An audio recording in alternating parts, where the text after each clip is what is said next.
हम लोगों ने तो ये सोचा था ये देश के प्रधानमंत्री हैं, लेकिन वो देश के प्रधानमंत्री नहीं है। वो अडानी, अंबानी और नीरव मोदी, ललित मोदी, इन लोगों के प्रधानमंत्री बने, देश की जनता के भी प्रधानमंत्री नहीं बने। जो भी बिल ला रहे हैं वो नौकरी तो दे नहीं पा रहे हैं, लोगों को घुमा रहे हैं। मुसलमानों को उन्होंने तौहीन किया, बेइज्जत किया, शर्मिंदा किया। 11 साल के अंदर बीजेपी ने कुछ नहीं करा। तो ये अनपढ़ जाहिल गंवार ही बता रहा हूँ ऐसी भाषा का इस्तेमाल कर सकता है। अगर आज पढ़ा लिखा प्राइम मिनिस्टर देश का होता तो ऐसी भाषा उसके हलक से बाहर आती ही नहीं। ये सब दिखावा, इनका हर काम रियाकारी और दिखावा है। आज तक कोई ज़मीन पर हकीकत सामने नहीं आई। ये योगी राज जो है वो जंगल राज है, ये सुधर जाएं, ये नहीं तो इनके साथ सख्त कार्रवाई होगी। नमस्कार, आप देख रहे हैं 4 PM में आपके साथ नफीसा खान। मोदी, मुसलमान और मुसलमानों की बदहाली। 11 साल बाद फिर देश के प्रधानमंत्री नरेंद्र मोदी को मुसलमानों की याद आ गई है। इससे पहले पीएम मोदी कह चुके हैं कि मेरी मंशा है, मैं चाहता हूं कि मुसलमानों के हाथ में एक तरफ कुरान हो तो एक तरफ कंप्यूटर हो। लेकिन 11 साल बाद पीएम मोदी को जब मुसलमानों की याद आई तो बदहाली के साथ साथ मुसलमानों को टारगेट करते हुए मुसलमानों का अपमान कर दिया है। पीएम मोदी कह रहे हैं कि अगर वक्फ कानून या वक्फ सही तरीके से काम करता तो फिर मुसलमान युवा पंचर नहीं लगाते। अब सवाल ये है कि वक्फ का और पंचर का रिश्ता क्या है।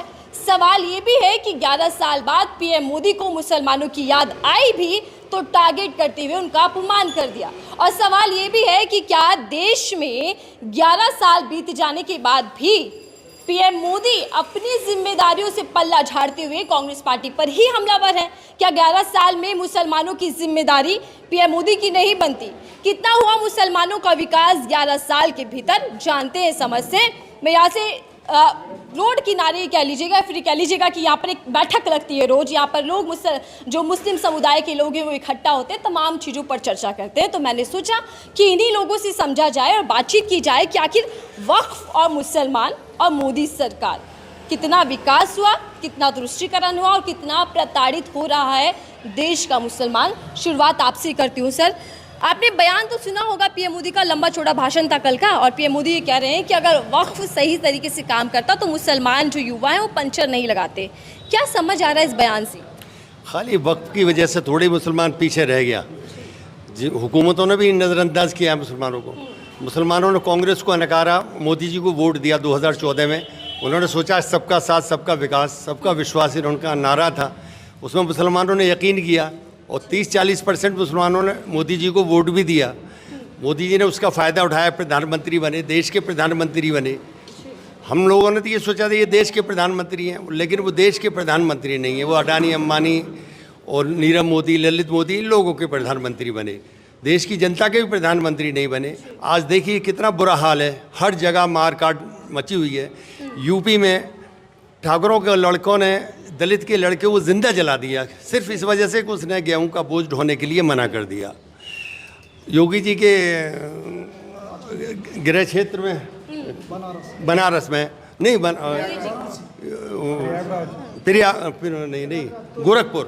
गोरखपुर में भी 2 बच्चों का गला दबा के मार दिया गया। प्रयागराज में भी बुरा हाल है। हर जगह पूरे हिंदुस्तान में, पूरे यूपी में आग मची हुई है, हर जगह मारकाट है। तो वो लोग जो दलित थे वो क्या इंसान नहीं है? उनकी जान नहीं है? उन्हें कैसे मारा? जब वोट लेते हैं तो सबका साथ, सबका विकास, सबका विश्वास कहते हैं। अब वोट लेने के बाद दलितों को, मुस्लिमों को, आदिवासियों को उनको नकार दिया जाता है, उन्हें जूते की नुक पर रखा जाता है। फिर उनके लिए मनुस्मृति लागू हो जाती है कि तुम लोग बराबर के नहीं हो, बराबर नहीं बैठ सकते। तुम लोगों, ये लोगों का प्लान ये है कि सरकारी स्कूलों की ज़मीन अडानी, अंबानी को बेच दी जाए, पढ़ाई इतनी महंगी हो जाए कि दलितों के, मुसलमानों के, आदिवासियों के बच्चे न पढ़ सकें और प्राइवेट स्कूल के ऊपर ये निर्भर रहे। फिर उनकी फ़ीस और किताबें इतनी महंगी कर दी जाएँ ये गरीबों के बच्चे न पढ़ सकें और फिर ये गुलाम बन के रहें। देश में इतने बड़े मुद्दे हैं सर, लेकिन उन मुद्दों पर चर्चा ना होकर पीएम मोदी कह रहे हैं कि मुसलमान जो है वो पंचर बनाता है। स्थिति ये कांग्रेस की वजह से? नहीं, कांग्रेस की वजह से नहीं है। कांग्रेस की वजह से तो डॉक्टर मनमोहन सिंह जब प्रधानमंत्री थे और प्लेग की बीमारी आई तो दुनिया में मंदी थी, हमारे मुल्क में मंदी नहीं थी। हमारे मुल्क में बहुत रोज़गार चल रहा था। हमारी जीडीपी भी उस टाइम 9% थी और ये मुग़लों का रोना रोते तो उस टाइम हमारी जीडीपी 45% थी मुग़लों के ज़माने में।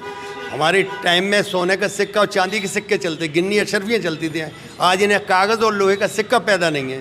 कागज़ इनका देखिए, कितनी जल्दी नोट, अभी कल परसों नोट निकाले 500 के, 50-50 के, ये सब सड़ गए नोट, जो हाथों में नहीं आ रहे। और जो पुराने नोट हैं उन्हें देख लीजिए आप, इन्हें तो कागज़ भी पैदा नहीं है जो कागज़ के नोट अच्छे बना सकेंगे। तो हिंदुस्तान को क्या अच्छा बनाएंगे? ये पूरे दुनिया की इन्होंने भ्रमण कर लिया, हवाई यात्रा इन्होंने कर ली, कहीं से इन्हें काम मिला, कहीं इन्हें रोज़गार मिला, कहीं बिजनेस मिला हिंदुस्तान को, सिवाय इसके कि जहाँ भी गए वहाँ इन्होंने मुँह की खाई है। हर जगह अपने आदमी भेज देते हैं, मोदी मोदी के नारे लगा दिए, उससे कुछ नहीं होता। जब तक के देश का विकास ना होगा, जब तक काम ना होगा, हर हाथ में काम होगा, तब देश विकास के आगे बढ़ेगा। और विकास करे जब हर हाथ में काम होगा तो देश खुशहाल होगा। तो यही बात तो पीएम मोदी कह रहे हैं ना कि हर हाथ रोजगार होना चाहिए। मुसलमान के बच्चे पीछे से रह गए क्योंकि कांग्रेस थी, हम देखिए हर योजना से मुसलमानों को जोड़ रहे हैं। उसमें मुसलमानों की भी गलती है, इन्होंने पढ़ाई लिखाई नहीं की, बच्चों को पढ़ाया नहीं। हम कांग्रेस के ऊपर भी दोष नहीं दी, कांग्रेस ने भी नकारा, बीजेपी ने भी नकारा, हमें तो सबने नज़रअंदाज किया जो सच्चाई है। अगर कांग्रेस ने ज़्यादा किस राज्य में मुसलमान प्रताड़ित हुआ, कांग्रेस में या फिर बीजेपी में? नहीं, अब तो इन्होंने हद ही कर रखी है। ये तो अब सिर्फ वोट तो ले लेते हैं उस टाइम हिंदू मुसलमान सबका साथ सबका विश्वास कह के, अब मुसलमानों को इतना नकारा, मुसलमानों का अन्ना इस्तेमाल करके दलितों को और आदिवासियों उन्हें कुचला जा रहा है। जो दलित हैं, जाटव समाज के हैं, हरिजन हैं, उन लोगों को पीटा जा रहा है, उनके बच्चों से गुलामी कराई जा रही है। तो ये कहाँ लिखा हुआ है? ये मनुस्मृति इन्होंने लागू कर दी। संविधान ना होकर मनुस्मृति की चर्चाएं तो देखिए राजनीतिक तौर पर भी खूब हो रही है। सर, पीएम मोदी का पंचर वाला जो बयान है, इससे क्या समझ में आ रहा है? आखिर पीएम मोदी कहना क्या चाहते थे? इनफैक्ट मैं जो कहूँ मैं कि पीएम मोदी आज से नहीं, इवन जब गुजरात के सीएम थे तब उन्होंने 2002 का दंगा कराया, सिर्फ मुसलमान हिंदू कराया और मुसलमानों को कत्ल गारत की उन्होंने, मोर देन 2000 लोगों का उन्होंने जेनोसाइड कराई। और उसके साथ साथ आज भी जो उनका ख्याल और सोच है, जैसा कि पहले भी स्टेटमेंट दे चुके हैं कि इनको तो इनके कपड़ों से पहचाना जा सकता है। हम कह रहे हैं हिंदू मुस्लिम आप खूब करो, इसमें कोई वो नहीं है, लेकिन किसी एक खास कम्युनिटी को टारगेट करके उसको बेइज्जत करके और उसको ये कहो कि हाँ ऐसे हैं वैसे हैं, ये कर रहे हैं वो कर रहे हैं, इनको इस तरीके से किया जाए, प्रताड़ित किया जाए और उन पर कोई भी जुल्म किसी भी स्टेट के किनारे या किसी ज़िले में हो रहा हो, अगर वहाँ पर होने दिया जाता है, इनकी खामोशी रहती है, उस पर एक ज़बान नहीं बोलते। नहीं तो देश के प्राइम मिनिस्टर, इनकी 24 से 25 राज्यों में इनकी सरकारें हैं, चाहे मिल के हों चाहे इनकी खुद की हों, अगर ये घुड़की दे दें अगर किसी सीएम को कि ऐसे दोबारा गलती नहीं होनी चाहिए, कोई ऐसा सीएम नहीं है देश का, किसी भी स्टेट का, जो उस गलती को दोहरा सके, उसके लोग दोहरा सकें। लेकिन नहीं, ये खुद चाहते हैं कि जितना हिंदू मुस्लिम कर सको, मंदिर मस्जिद कब्रिस्तान से लेकर शमशान तक, इससे लेकर होली तक, तमाम चीज़ें उन्होंने कर डाली। इसके बावजूद आखिरी में जब आता है, ये तब ऐसे वक्तव्य देते हैं जब ये फंसते हैं। मोदी या इनकी सरकार जब फंसती है तब ये वक्तव्य देते हैं, तब दिखाते हैं और कहते हैं कि मैं इनका बड़ा हितैषी हूँ, मैं बहुत चाहता हूँ मुसलमानों की ऐसी हालत नहीं हुई होती अगर कांग्रेस ने ऐसा किया होता। लेकिन वो ऐसा नहीं, वो यह कह करके मुसलमानों की और बेइज्जती कर रहे हैं और उनको नीचा दिखा रहे हैं कि देखो सबसे निचली कौम है जो सबसे गंदा काम कर रही है। उन्होंने अपने बारे में नहीं सोचा। मुझे बताइए सर, पीएम मोदी भी तो चाय बेचा करते थे ना, चाय बेचकर प्रधानमंत्री बने। वही मैं कहने जा रहा हूँ, उन्होंने ये नहीं सोचा कि इससे गंदा काम तो चाय बेचना है। तुम तो उस वक्त कुल्हड़ भी धोते थे, साफ करते थे और चाय पिला करके चाय पिलाते थे एकदम भिखारियों की तरह, और इसके बाद पैसा वसूलते थे सबसे। तो वो तो कहता हूँ सबसे गंदा काम था पंचर के अलावा। पंचर तो पसीना बहा करके मेहनत करके एक काम को एक फ़ायदा दे रहा है वो इंसान, तुम तो पिला के लूट रहे हो, ले रहे हो, और उसका कोई सनद नहीं। बोलते हो कि चाय बेच करके मैं इतनी चाहत मेरी हो गई कि आज मैं प्राइम मिनिस्टर बन गया, इतनी चाहत मेरी जनता की हो गई। अरे तो उस चाहत से जो तुमने स्लोगन दिया है वो तो तुम्हारी, ये भी तो तुम्हारी जनता है। किसी भी कम्युनिटी समुदाय को हो, जब सेकुलर कंट्री है तो कम से कम मुसलमानों की जो आबादी इस वक्त है 35 से 40 करोड़ है। ये चाह कर के भी दबाना चाहे तो ये नहीं दब सकता और न दबा पाएंगे। लेकिन हाँ, डराने के लिए हमने पूरी कोशिश की, चाहे वो मॉब लिंचिंग रही हो, चाहे किसी को किसी केस में फंसा करके उस पर जुल्म किया और उसको जेल के अंदर किया, जैसा कि बनारस में खुद कंस्टिट्यूंसी में हुआ है।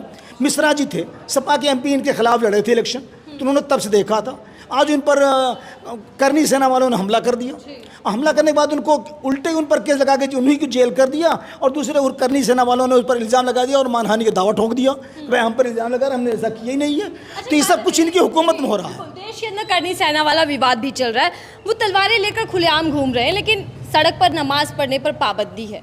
ये दो तस्वीरें एक साथ देखते हैं तो क्या मन में चलता है? अगर रत्तनी बराबर एकदम राई के दाने के बराबर भी अगर मोहब्बत होती मोदी को या मोदी की सरकार को मुसलमानों से, यकीन माने तो नमाज पढ़ने में कितना वक्त लगता है सड़कों पे। क्या सड़कों पे और प्रोग्राम नहीं हो रहे हैं हिंदुस्तान में? कांवड़िये वाले तो महीने महीने पर फूल गिराते हो आप, उनकी स्वागत करते हो, और जबकि वो दंगाई करते हैं, गाड़ी मोटर तोड़ते हैं और तमाम दंगा फसाद करते हैं और लूटते हैं जो रेडी और उन पे खाने पाने और फल फलहरी होता है, तो उनके लिए तो आप ये कर रहे हो। क्या 5 मिनट के लिए 5 से 10 मिनट तक तुम्हें इतना सब्र नहीं कि अगर कोई हमारा हिंदुस्तानी वफादार, ईमानदार और यहाँ का रहने वाला अगर कोई 5 मिनट वक्त लेकर नमाज़ पढ़ रहा है, खुदा को याद कर रहा है या अपने परमात्मा को याद कर रहा है, तो क्या उस पर उन्होंने इतनी पाबंदी लगा रखी है कि ये भी न करने पाए? और आज तुम मुसलमानों की याद कर रहे हो, वो भी तौहीनी की तरह से। मुसलमानों को उन्होंने तौहीन किया, बेइज्जत किया, शर्मिंदा किया, और ये दिखाना चाहे कि सबसे गिरी हुई कौम है, इनको इस तरीके से कहा जाए ताकि इनको ये लगे कि मैं तो बहुत अच्छी बात कर रहा हूँ, उनके फेवर की बात कर रहा हूँ। चाहे वो 3 तलाक ले लीजिए आप, चाहे 3 तलाक ले लीजिए आप, या NRC और जब CAA का हो रहा था उस वक्त जब ये दुनिया में होने लगा हाहाकार, तो फंसने के बाद इन्होंने उस चीज़ को वापस किया और वापस लिया।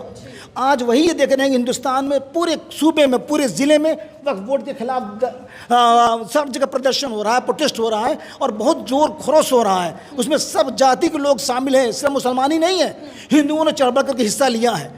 तो उनको लगा कि अरे अब तो बड़ा मामला ढीला हो रहा है, अब चलो कम से कम इस बात को हम मुसलमानों को समझाएं और कहें कि भाई ये तुम्हारे फ़ायदे के लिए है। जबकि हकीकतन बताऊं भाई, मंदिरों के जितने ट्रस्ट होते हैं तुम्हारे पंडितों के अलावा कोई दूसरी कौम के तो लोग वहाँ में ट्रस्ट में नहीं होते, न शेड्यूल कास्ट होता। इवन देश का पहला नागरिक जो प्राइम राष्ट्रपति होता है, अयोध्या के मंदिर में या कोणार्क के मस्जिद में मंदिर में उनकी एंट्री नहीं होने दिया। क्यों? अगर आपने ये सोचा होता कि इनका पद भाई राष्ट्रपति हैं, इनका नंबर 1 पद होता है, इनकी बड़ी गरिमा होती है, अगर उस पद की गरिमा को आप देखे होते तो उनकी एंट्री तो आप आम लोगों से पहले करवाते, बड़े सेवा सत्कार और इज्जत के साथ, लेकिन वो नहीं। जो PM का पद होता है वो बेहद सम्मानित पद होता है। ऐसे पद पर बैठकर PM मोदी को उस तरीके के भाषण देने चाहिए क्या? हकीकत में मैं बताऊं, वो 4 पास भी नहीं है। उस ज़माने में 4 पास 3 पास बड़ी वैल्यू रखता था, जिस ज़माने में कार्य मैंने किया है। क्योंकि एक इंटरव्यू बड़ा वायरल हो रहा है, राजीव शुक्ला ने शायद लिया था, तो उन्होंने कहा था मैं बहुत कम पढ़ा लिखा हूँ। जब तक उन्होंने पूछा कि 8वीं का, बस ऐसे ही तकरीबन। तो ये अनपढ़ जाहिल गंवार ही बता रहा हूँ, ऐसी भाषा का इस्तेमाल कर सकता है। अगर आज पढ़ा लिखा प्राइम मिनिस्टर देश का होता तो ऐसी भाषा उसके हलक से बाहर आती ही नहीं। जैसे मनमोहन सिंह थे, राजीव गांधी थे, इंदिरा गांधी थी, Jawaharlal Nehru first prime minister थे देश के, उन्होंने कभी किसी भी कौम के लिए उन्होंने ऐसी तौहीन भरी भाषा का इस्तेमाल नहीं किया। तमाम प्रधानमंत्रियों ने तो मुसलमानों का तुष्टीकरण करा, मोदी जी लगातार बता रहे हैं। ये उनकी एक रणनीति के तहत अपनी बयानबाजी देते हैं। ये याद रखिए एक बात और, जब ये जो चीज़ कहें उसके बरअक्स ही उनका मकसद होता है, उसके उलट ही होता है इनका मकसद। जो भी कहे जाने जी उसके उल्टे ही उसका मकसद होता है। कभी कहा कि 15 करोड़ रुपए, 15 लाख रुपए डाल दूंगा, 2 करोड़ नौकरियां दूंगा। भाई मुसलमानों को नौकरी मत दो, हम ऐसे खुददार लोग हैं, हम अपनी मेहनत से अपनी रोजी रोटी कमा लेंगे, चाहे पंचर ही क्यों न जोड़ना पड़े, जूता ही पालिश क्यों न करना पड़े, मैं बता रहा हूँ। लेकिन तुम हिंदू भाई को तो नौकरी दो, तुम हिंदू भाइयों को तो नौकरी दो, उनको तो सम्मान दो, उनको तो इज्जत से रखो। अब तुम एक तरफ से दलित भाइयों को हिंदू भी कहते हो और उन पर कत्ल गारत करते हो। आज अगर वो लड़की पढ़ी लिखी है दलित समाज की, उसने तुम्हारे गेहूं के बोझे को नहीं उठाया तो तुमने उसको जिंदा जलवा दिया। क्योंकि तुम्हारी एक दंगा और दंगाई एक हुकूमत बनी हुई है और जो जंगल राज चल रहा है यूपी में। अगर ऐसा नहीं होता तो सुप्रीम कोर्ट के जजों ने यह कह दिया अलल ऐलान कि योगी राज जो है वो जंगल राज है, ये सुधर जाएं, ये नहीं तो इनके साथ सख्त कार्रवाई होगी।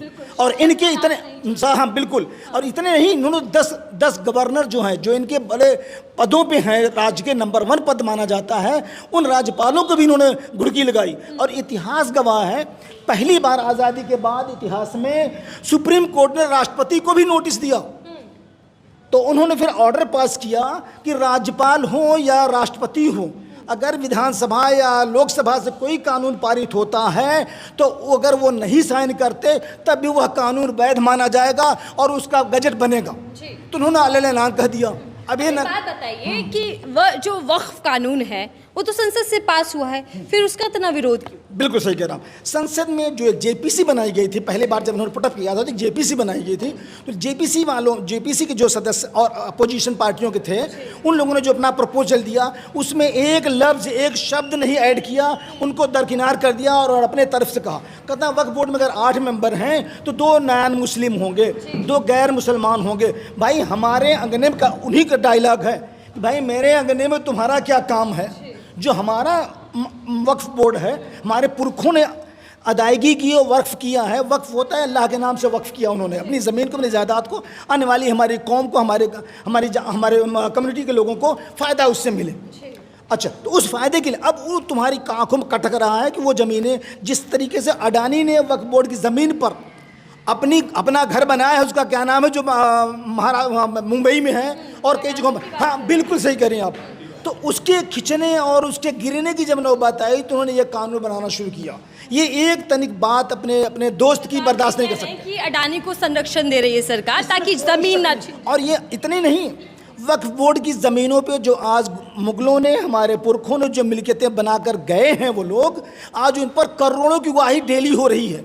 करोड़ों की हिंदुस्तान में, पूरे राज्य में, साउथ हो, नॉर्थ हो या सेंटर, जहाँ हम बैठे हैं दिल्ली में, आप ले लें यहाँ, आप कहते हैं आपका ये टावर है, क्या कहते हैं आपका कुतुब मीनार, लाल किला ले लें आप और तमाम टॉम्ब हैं और जितने एरिया हैं यहाँ पर, जितने पुराने बिल्डिंगें बनी हैं, सब पर गुआही टिकट लगा हुआ है, करोड़ों गुआही रोज हो रही है। खा हमारा रहे हैं, हमारे ज़मीन खा रहे हैं, हमारे पुरखों की दी हुई ज़मीनों पर अपना ये गुजर बसर कर रहे हैं और आज हम ही पर लाल लाल आंखें दिखा रहे हैं। तो ये सरासर गलत है और झूठ है, और ये जो कह रहे हैं ये टोटल बराबर झूठ है। 100% मुसलमानों को आज से अपमान नहीं कर रहे हैं। जब से ये सीएम बने हैं तब से गौरक्षा के नाम पर कत्ल गारत हो रही है, डराया धमकाया जा रहा है, मुसलमानों का अघोर अपमान कर रहे हैं। ये ऐसा न हो कि ये बर्दाश्त से बाहर हो जाए और कहीं मुसलमान अगर अपने आगे उस पर, तो यकीन माने कितनों को ये मारेंगे, कितनों को तोप से उड़ाएंगे, 1 लाख 2 लाख 4 लाख 10 लाख 20 लाख 50 लाख, करोड़ 2 करोड़ 10 करोड़ 5 करोड़, भैया 40 करोड़ हैं, कितना भी हो। हम तो कह रहे हैं भारत की शान या हिंदुस्तान की शान बाकी है, अभी तो इस्लाम जिंदा है, अभी कुरान बाकी है। इंशाअल्लाह कुछ भी कर ले, पूरी दुनिया लगी ताकत मुसलमानों को इस्लाम को ख़त्म करने के लिए। जितने ये कोशिश करते हैं ख़त्म करने की, ये उतने पनपता और बढ़ता और जीता और जागता है, फूलता और फलता है। सवाल वक्फ का है, लेकिन सर पंचर वाला अपमान पीएम मोदी कर रहे हैं। अब सवाल ये है कि अगर कांग्रेस पार्टी ने मुसलमानों का तुष्टीकरण किया, अपमान किया, ठीक है, लेकिन मोदी सरकार की भी तो कुछ जिम्मेदारी होगी। 11 साल में कितना विकास हुआ आप लोगों का? 11 साल के अंदर बीजेपी ने कुछ नहीं करा, सिर्फ प्रॉपर्टियाँ बेची हैं, बेईमानी करी हैं, मुसलमानों को थोड़ा नीचा दिखाने के लिए भाषाएं बोली हैं और अपने इलेक्शन के लिए, फ़ायदे के लिए ये सब काम करें। और क्या करा है लेकिन उन्होंने, तो बड़ी फिक्र कर रहे हैं, अब तो मुसलमानों पर प्यार आ रहा है पीएम मोदी को। कह रहे हैं ना कि अगर देखिए वक्फ सही से चलता तो फिर मुसलमान बच्चे पंचर नहीं लगाते, किताबें होती, कंप्यूटर होता हाथ में। वो तो इसने क्यों ना कर रहा है 11 साल से, मोदी को करना चाहिए 11 साल से। चलो पीछे की सरकार है, उन्होंने क्या ना करा, राजीव गांधी या इंदिरा गांधी ने बहुत कुछ किया था इंडिया के अंदर। इन्होंने क्या करा है, क्या बनाया? कोई एयरपोर्ट बना दिया, कोई हॉस्पिटल ऐसे बना दिए, क्या करा है? खाली फ़ायदा उठाया और ज़मीनें जायदाद बेच रहे हैं और क्या कर रहे हैं। और मुसलमानों को टारगेट कर रहे हैं कि पिंचर लगाएं, उनकी बेइज्जती कर रहे हैं और क्या कर रहे हैं। बाकी हमारे भाइयों ने बोला बहुत बढ़िया। मोदी सरकार अपनी गिनवाती है कि कोई भी योजना अगर मोदी सरकार लाई है तो उसका लाभ मुसलमानों को भी मिला है, उससे मुसलमानों का भी विकास हुआ है। अरे मुसलमानों का विकास इन्होंने कहाँ करा है? वो तो योजनाएं पहले से लागू हैं, कांग्रेस के ज़माने से लागू हैं, वो योजनाएं मिल रही हैं। इन्होंने कौन सी नई योजनाएं दी हैं? कोई योजनाएं ना दी हैं इन्होंने। क्या किया मोदी सरकार ने? मोदी और मुसलमान क्या रिश्ता? कुछ ना दिया है, खाली झूठ बोलने के अलावा और राजनीति के अलावा कुछ ना करा है अपने फ़ायदे के लिए बस। मोदी जी पहले कहते हैं कपड़ों से पहचान लीजिए, फिर कहते हैं मैं मुसलमानों को हमदर्द हूँ। चल क्या रहा है देश में? अरे चल क्या रहा है, वो तो इलेक्शन के लिए बस चला रहे हैं ये हिंदू मुसलमान। और क्या कर रहे हैं, बक वगैरह जो ध्यान भटकाने के लिए हिंदुस्तान में ये ले आए वो ले आए, इस तरीके की बातें करते हैं। और करते क्या, खाली झूठ के अलावा क्या किया है। अच्छा आप मुझे थोड़ा सा ये बताइएगा सर कि जो भारत की सरकार है वो मुसलमान मुक्त है, एक भी मंत्रालय मुसलमानों के पास नहीं है, यहाँ तक कि जो अल्पसंख्यक मंत्रालय वो भी, लेकिन फिर भी पीएम मोदी कह रहे हैं कि मुझे पसमानदा मुसलमानों की फिक्र है। झूठ के अलावा कुछ भी नहीं है। और जब से ये बैठे हैं सीट पर, उसके बाद इन्होंने सारी चीज़ें जो है मुसलमान के ख़िलाफ़ करी हैं, चाहे वो NRC हो, चाहे 3 तलाक का मामला हो, वक्फ बिल का हो, ये सारी चीज़ें मुसलमान के अपोजिट लेकर आ रहे हैं। और इनका जुमला हमदर्दी के लिए ये तो जुमला बोल दिया, मुसलमानों को मॉब लिंचिंग हो रही है, क्या वर्ड बोला इन्होंने? कुछ नहीं बोला। मुसलमानों की मस्जिद पे अटैक हो रहे हैं, कोई कुछ बोला? नहीं बोला। मदरसे पे अटैक हो रहे हैं, इन्होंने कुछ बोला? नहीं बोला। ये कहीं कुछ बोलने वाले नहीं है। ये जो मुझे लगता है, मैं अपनी वो बता रहा हूँ ओपिनियन, ये इंटरनेशनल कम्युनिटी के लिए दिखाने के लिए एक तकरीर दे रहे हैं, वो उनको जाके दिखा देंगे कि हम मुसलमानों के फेवर में हैं, बस। इसके अलावा इनके पास ऐसा कुछ है नहीं। लेकिन योगी जी पहचान करवाते हैं, नेम प्लेट लगवाते हैं दुकानों पे, और पीएम मोदी इस तरीके का बयान दे रहे हैं अपमानित। सीएम और पीएम मुसलमानों को क्या विलन बनाना चाहते हैं देश के अंदर? देखें, सीएम और पीएम का मसला यहाँ नहीं है, यहाँ का मनुस्मृति का, आरएसएस का ये एजेंडा है कि हम पूरा हिंदू राष्ट्र बनाने वाले हैं। जैसे कि मैं मिसाल दे रहा हूँ, पीसीआर की गाड़ी होती है, उस पर लिखवाया हुआ है प्रखर, मतलब संस्कृत के वर्ड ईजाद करके ये लेके आ रहे हैं। और प्रगति मैदान होता था, अभी उसके नाम के आगे वो मंडपम लगा दिया हुआ है। तो ये एक हिंदू राष्ट्र की तरफ ले जा रहे हैं। और इनकी जो ऊंची कास्ट है, हिंदू कास्ट में, इन लोगों ये चाहते हैं कि ये ऊंची वाली कम्युनिटी जो भी है, ये सबका शोषण करे। हिंदू राष्ट्र में भी पूरे हिंदू नहीं? हाँ, पूरे हिंदू नहीं, जो पढ़े लिखे हैं, काबिल हैं, जो समझते हैं, उनके अंदर इंसानियत बाकी है, तो वो इंसानियत के तौर पर ये सबको एक साथ लेके चलना चाहते हैं।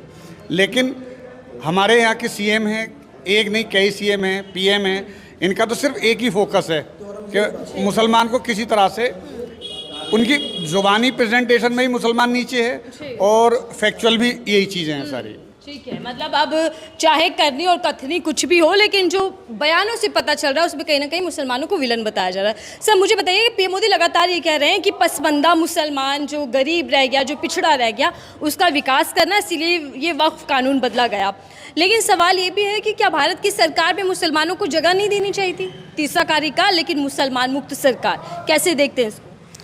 अगर मोदी जी मुसलमानों के इतने हितैषी हैं तो जहाँ जहाँ मुस्लिम सीटें थी वहाँ टिकट देते, सरकार में शामिल करते, पूरी भागीदारी देते।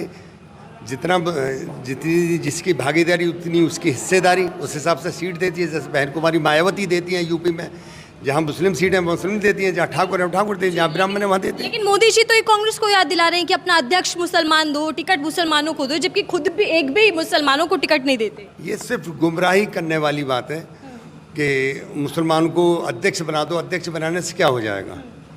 अध्यक्ष बनाने से मसला हल नहीं होगा। सरकार में मोदी जी हैं, मोदी जी योजनाएं लाएं, मुसलमानों को फ़ायदा दें। मुसलमानों में कोई अगला पिछड़ा नहीं होता जैसा इन लोगों के यहाँ है। मुसलमानों में सब एक ही सब में खड़े होकर नमाज़ पढ़ते हैं, चाहे वो गरीब है, अमीर है, बादशाह है। अगर बादशाह आगे खड़ा हुआ है, पीछे खड़ा हुआ है बादशाह, और आगे फ़कीर बैठा हुआ है, तो उसको नहीं हटा सकते हम, क्योंकि वो सबसे बड़े शहंशाह का दरबार है। जो अल्लाह ताला का दरबार है वो सबसे बड़ा शहंशाह, शहंशाह को शहंशाह, बादशाह को बादशाह है। वहाँ कोई किसी से छोटा बड़ा नहीं है, ना काला गोरे से अच्छा है, ना गोरा काले से अच्छा है। वहाँ ना अमीर गरीब से अच्छा है, ना गरीब अमीर से अच्छा है। हमारे मज़हब में ये कुछ ऊंच नीच बिल्कुल नहीं है जो इनके मज़हब में है। जो मजनू सरमती ये लागू किए हुए हैं, जो वोट तो ले लिया दलितों का, पिछड़ों का, उनको कुचल रहे हैं, उनकी हत्याएँ हो रही हैं, उन्हें जला जला के मार रहे हैं, उन्हें गर्दन दबा रहे हैं, उनकी बेटियों के साथ गलत काम हो रहे हैं। गाय काट काट के ये 500-500 700 गाय काट काट के बाहर भेज रहे हैं ये सारे, और मुसलमानों को उसमें फंसा देते हैं। गऊ के शीप है, ये फांसी का कानून क्यों नहीं लाते? ये लाएं और सच्चाई से जो गाय काटे उसको फांसी दें। हम मुसलमान हैं, हम कह रहे हैं मोदी सरकार है, सेंटर में, स्टेट में, हर जगह मोदी है, नीचे मोदी, ऊपर मोदी, हर जगह मोदी है। ट्रिपल सरकार है, एमसीडी में डबल इंजन का, ट्रिपल इंजन की सरकार है। मानते हैं डबल इंजन सरकार, जो आपने पॉइंट उठाया वो बाखूबी उठाया है, लेकिन क्या आप ये मानते हैं कि जो मुसलमानों के प्रति केंद्र सरकार का रवैया, मोदी जी का, वो रवैया अलग है और दिखावा अलग है, असलियत और उसमें फ़र्क है? बिल्कुल दिखावा अलग, कथनी और करनी में इनकी में फ़र्क है। जैसे ये कहते हैं, अगर वैसा कर रहे होते तो ये मोदी जी कभी भी नहीं हटते, कोई भी नेता इन्हें हटा नहीं सकता था। जिस तरह से इन्होंने कहा था, उस सबका साथ सबका विश्वास, और सबका विकास अगर ये लाए होते, इन्होंने एक भी संसदीय क्षेत्र कहीं अच्छा बनाया हो, कहीं कोई कॉलेज अच्छा बनाया हो, यूनिवर्सिटी कोई अच्छी बनाई हो, कहीं रेलवे स्टेशन अच्छा बनाया हो, कहीं हवाई एयरपोर्ट कहीं बढ़िया बनाया हो, सब इन्होंने जो कुछ भी इंदिरा गांधी, लाल बहादुर शास्त्री, पंडित नेहरू ने, राजीव गांधी ने और डॉक्टर मनमोहन सिंह ने जो भी कुछ बनाया वो सब इन्होंने बेच दिया अडानी अंबानी को। अब तो ये देश गुलाम होने जा रहा है अडानी अंबानी का।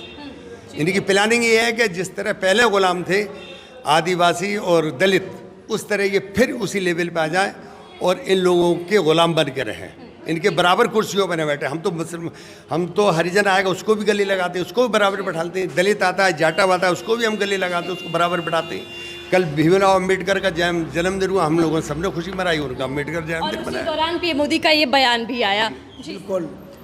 जब यह प्रोग्राम सेंट्रल हॉल में हो रहा था पार्लियामेंट के, जहाँ पर फूल माला चढ़ाई जा रही थी, अम्बेडकर को याद किया जा रहा था, उसी समय इन्होंने हरियाणा में हिसार में प्रोग्राम रखा अपना। तो कितने अम्बेडकर भक्त हैं ये आप सुन लें। दूसरा जो अमित शाह है, नंबर 2 के जो पायदान के बड़े ताकतवर और बड़े शक्तिशाली इंसान हैं, वो आए ही नहीं सेंट्रल हॉल में, वो गायब रहे। तो ये दर्शाता है कि कितने अम्बेडकर भक्त हैं और कितना ही हमारे संविधान के मोह भक्त में हैं। तो ये सब दिखावा, इनका हर काम रियाकारी और दिखावा है। आज तक कोई ज़मीन पर हकीकत सामने नहीं आई जो इन्होंने किया हो ज़िंदगी में। 11 साल गुजर चुके हैं। बताइएगा कि क्या मोदी और मुसलमानों का रिश्ता क्या है? किससे? मोदी और मुसलमानों के बीच जो रिश्ते की बात चलती है, कितना रिश्ता है मोदी का और मुसलमानों का? तो मोदी नफरत करते हैं मुसलमान से या मुसलमान नफरत करता मोदी? मुसलमान नफरत नहीं करते, मोदी नफरत करते हैं, ताकि वो मुसलमानों से नफरत करें और हिंदुओं के वोट उनको मिलते रहें। जो भी बिल ला रहे हैं वो नौकरी तो दे नहीं पा रहे हैं, लोगों को घुमा रहे हैं, यही है। माहौल खराब करके अपना वोट बैंक पक्का कर। नफरत ये है कि मोदी जो देश के प्रधानमंत्री हैं, वो अब्दुल के लिए कहते हैं कि पंचर लगाते हैं, जबकि मुसलमान 1% भी पंचर नहीं लगाता है। तो ये उनकी मानसिकता झलकती है, इसी से आप अंदाज़ा लगा सकते हैं। आपने बहुत अच्छी बात उठाई। मैंने ये आपने देखा भी होगा कि किस तरीके से हिंदू और मुसलमान दोनों मिलकर पंचर लगाते हैं, हमने कवरेज की। सर, अब्दुल पंचर लगाए या फिर राम पंचर लगाए? जी, पंचर भी तो मेहनत का काम है, रोजगार है, फिर मोदी जी इतनी धिक्कार नजर से क्यों देख रहे हैं? उनकी मानसिकता बनी हुई है। खुद भी तो चाय बेचते थे। अब वो ये नहीं देख रहे, अब तो वो प्राइम मिनिस्टर बन गए हैं।